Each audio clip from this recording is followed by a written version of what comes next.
तुम्हारा to nation की theory नाकाम साबित हुई। तुम्हारे पास गड़बड़ है, बलूचिस्तान में गड़बड़ है, तुम्हारे पास टीटीपी का मसला है, तुम उसकी तरफ देख लो, वरना याद रखो बहुत से कार्रवाई हो सकती है और होगी इंशाअल्लाह ताला। कि हम ये देख रहे हैं, बल्कि बरसों से देख रहे हैं कि पाकिस्तान से ट्रेंड याफ्ता दहशतगर्द हमारे वतन अजीज में आकर यहाँ पर दहशतगर्दी करते हैं और कई मासूम लोग अपनी जानें उसमें गंवा चुके हैं। पुलवामा हमने देखा, उरी हमने देखा, पठानकोट हमने देखा, पिछले साल जुलाई में वैष्णो देवी के करीब एक मुकाम पर 7 टूरिस्ट को मार दिया गया। ये बड़ा ही अफसोसनाक वाकया है कि दहशतगर्द आकर खवातीन और बच्चों को अलग करते हैं, मर्द लोगों को अलग करते हैं, उनसे उनका मजहब पूछकर, और अगर वो मुसलमान नहीं है तो उनको गोली मार दिए।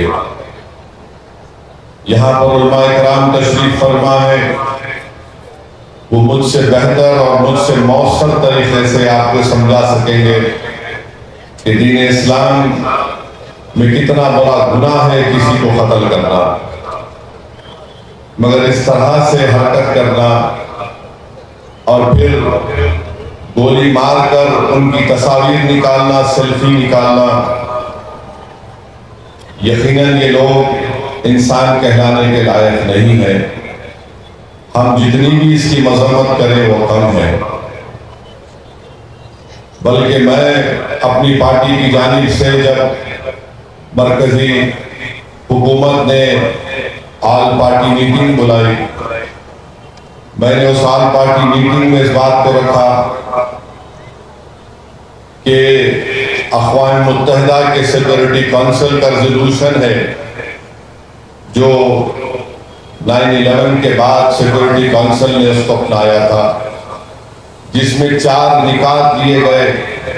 तमाम ममालिक से कहा गया कि दहशतगर्दों को पनाह नहीं देंगे, उनको पैसों से मदद नहीं करेंगे, उनकी ट्रेनिंग नहीं करेंगे। मगर बरसों से पाकिस्तान अपने मुल्क में दहशतगर्दों को ट्रेनिंग देता है भारत के खिलाफ।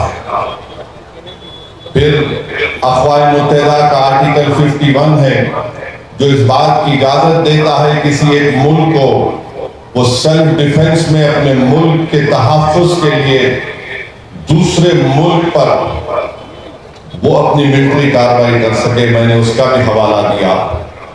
और ये आर्टिकल 51 सिर्फ मुल्क के खिलाफ नहीं, बल्कि जिस मुल्क उस अपने मुल्क में दहशतगर्दों को पनाह देता है, जिसको अंग्रेजी में नॉन स्टेट एक्टर कहते हैं, ये एलईटी पाकिस्तान की हुकूमत की ISI की एक नाजायज औलाद है। और फिर आप ये भी जानते हैं कि हमारे भारत के संविधान में आर्टिकल 355 है जो इस बात को कहता है कि मरकजी हुकूमत की जिम्मेदारी है कि किसी रियासत में अगर बाहर से हमला होता तो उसको रोके, और बैनुल-अक़वामी कानून हमको इस बात की इजाजत देता है कि हम पाकिस्तान की एयरफोर्स, पाकिस्तान की नेवी का ब्लॉकेट करें, और करना भी चाहिए। हमको इस बात की इजाजत देता है कि हम इंटरनेट का उनका उसको जैम करें, हैकिंग कराएं हमारे एथिकल हैकर्स के साथ जो इस मुल्क में बड़े पैमाने पर हैं। मैं मरकजी हुकूमत से इस बात का मुतालबा करता हूं, भारत के वजीर आजम से, कि वो फाइनेंशियल एक्शन टास्क फोर्स है जिसको FATF कहते हैं, हुकूमत की जिम्मेदारी है कि पाकिस्तान को ग्रे लिस्ट में डाले FATF की, और इसी तरीके से उनको माशी तौर पर पाकिस्तान को हम कमजोर करना बहुत जरूरी है। और जो लोग आज पाकिस्तान में बैठकर बकवास करते हैं, मैं उनसे कहना चाह रहा हूं कि आप भारत से आपका वक्त आधा घंटे पीछे है। अब जैसा यहाँ 6:15 हो रहे हैं, वहां पर 6:45 हो रहे हैं, मगर आधा घंटा पीछे नहीं है, वो आधी सदी भारत से पीछे है।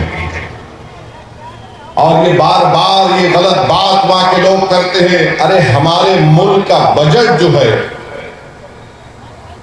तुम्हारे मुल्क का बजट हमारे मिलिट्री के बजट के बराबर नहीं है। तुम बराबरी करना तो दूर की बात, तुम अगर इसी तरह करते रहोगे, ये बार बार पाकिस्तान ये कहता है कि हम न्यूक्लियर बॉम्ब हमारे पास है, एटॉमिक बॉम्ब है। याद रखिए, अगर आप किसी मुल्क के अंदर जाकर मासूम लोगों को मारेंगे तो कोई भी मुल्क खामोश नहीं बैठने वाला है, चाहे हुकूमत किसी की भी हो।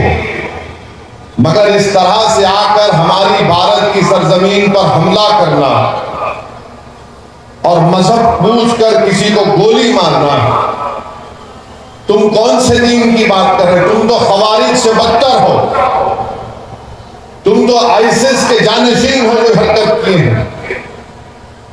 तो मेरे अजीज दोस्तों और बुजुर्गों, हम हमारे मुल्क के वजीर आजम से भी कहेंगे कि जब कश्मीर हमारा अटूट हिस्सा है और रहेगा इंशाअल्लाह, तो कश्मीरी भी हमारा अटूट हिस्सा है। हम कभी भी कश्मीरियों के खिलाफ ये जो टीवी चैनल पर ये बड़े बड़े एंकर बैठकर गुफ्तगू कर रहे हैं, बेशरम है ये पूरे एंकर। अगर कश्मीर हमारा अटूट हिस्सा है और रहेगा, तो कश्मीरी भी हमारा अटूट हिस्सा है। कैसे हम उन पर शक कर सकते हैं? वो कौन था जो दहशतगर्दों से उनका हथियार लेते हुए जिसकी जान चली गई? वो कौन था जो अपने कंधे पर जख्मी लोगों को बिठाकर 40 मिनट चलकर नीचे लेकर आया? वो कौन था? कश्मीरी था जो एक मासूम बच्चे को उठाकर उसकी जान बचा रहा था। तो ये जो हमारे वतन अजीज में कश्मीरियों के खिलाफ एक नफरत पैदा करने की कोशिश की जा रही है, गलत है। ऐसे नाजुक वक्त पे भारत को एक होकर जो पड़ोसी दुश्मन है उसके खिलाफ अगर जवाब देना है, तो हमको मुत्तहिद रहना पड़ेगा। पाकिस्तान यही चाहता है, ISI यही चाहती है, LED यही चाहता है कि इस मुल्क में हिंदू और मुसलमानों में और इख्तलाफात बढ़े।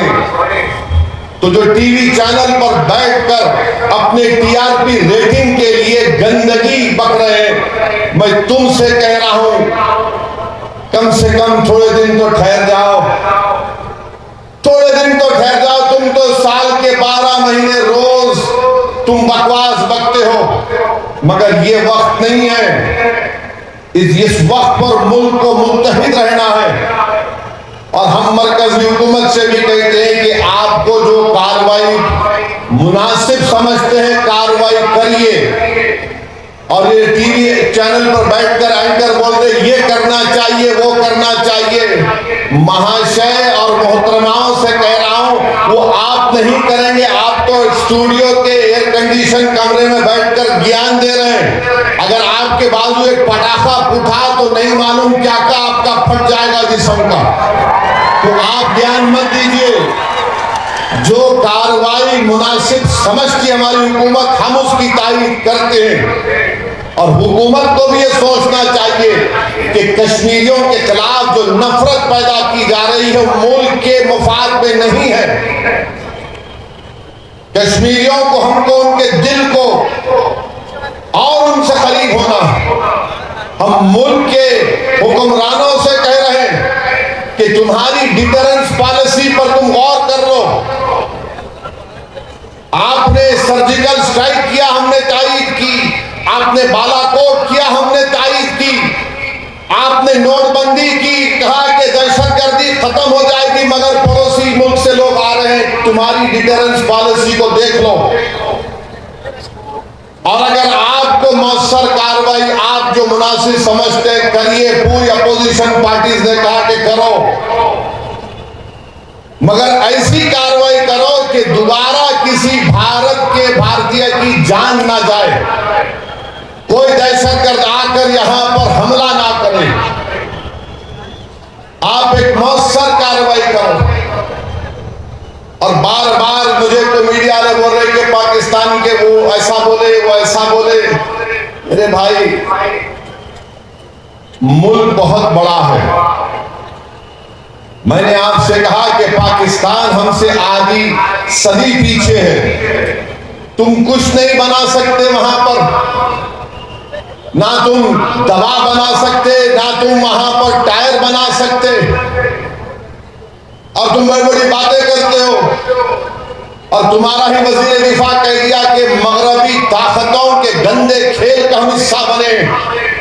तुम उनके गंदे खेल का हिस्सा बने हो, मगर अगर तुम भारत से गंदा खेलोगे तो उसी गंदगी में तुम जिंदगी भर रहोगे। याद रखो हमारी इस बात को, भारत में जो मुसलमान हैं, हिंदू हैं, ईसाई हैं, दलित हैं, आदिवासी हैं, हम अपने सियासी इख्तलाफात है और रहेंगे, मगर ये मुल्क ना बीजेपी का है ना सदुद्दीन ओवैसी का। ये मुल्क 133 करोड़ जनता का है। और अगर कोई इस मुल्क के खिलाफ इस तरह के दहशतगर्दी करेगा तो मुल्क एक शीशा पिलाई हुई दीवार की तरह पहले भी खड़ा था और आज भी खड़ा है। तुम हमारे इत्तेहाद को तोड़ नहीं सकते। हमारे बुजुर्गों ने 47 में जिना के पैगाम को अपनी जूती पर रखकर उसको ठुकरा दिया था।